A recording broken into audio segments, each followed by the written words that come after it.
Okay, so in honor of first interims going live here in a few hours, I thought I'd do a quick video for all the advisors out there in the middle school and the upper school. So I'm going to run through a couple of things just to refresh your memory. We've shown you this before, but I think you'll find this helpful.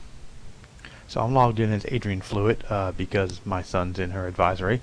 So once you're into mybackpack and grades, you can see this now, but we will be turning grades on at 4 p.m. today, I believe. So the students will be able to see this in the upper school, not in the middle school, just the parents. But here's what you can do as an advisor. If you go to Student View, I think the default is My Advisees, but if it isn't, you can certainly switch it to My Advisees right here, and you will see a list of your advisees. You should just click on Detail on the top kid in your first advisee, which will take you to your first advisee.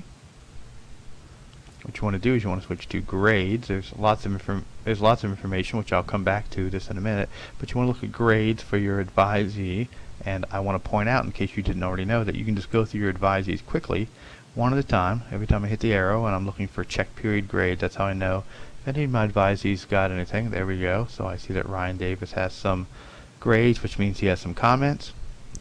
And I could go through here quickly and see who got check period grades and who didn't. So it's a really good quick check. I'm going to get to somebody a new student who had to get a comment everywhere. I'm pretty sure there's one in here. Or if I actually knew the kid I wanted to check out, there's a drop down list. So this is a new student, so there are a bunch of comments. So I want to see the comments for this student, so I click to show comments, and you can go down through and see the comments. Here's a short one.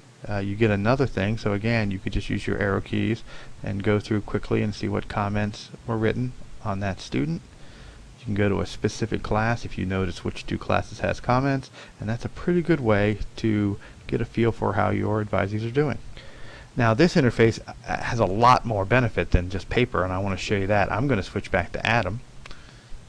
And although he has no check period grades, I'm going to pretend he was doing poorly in something, and I've got all of this other stuff. So if there's a problem, I wonder how he did it the last couple of years in this subject. If you click on this academic history tab, you'll notice that you can see last year's.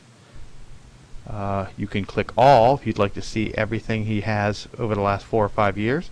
And you can get as granular as, I wonder, science grade 5, if I click on detail for Adam, you can actually see how he did. Here he got excellence in science, and I can see the comments that that person wrote. So again, very powerful as an advisor to sort of get the academic history, and everything is right here. So now I'm an advisor, I've seen some trouble, I've checked the academic history, I'm ready to maybe email mom and dad because there's a problem, or maybe you just want to celebrate something. If you click on family, right here is a mail to link to the parents.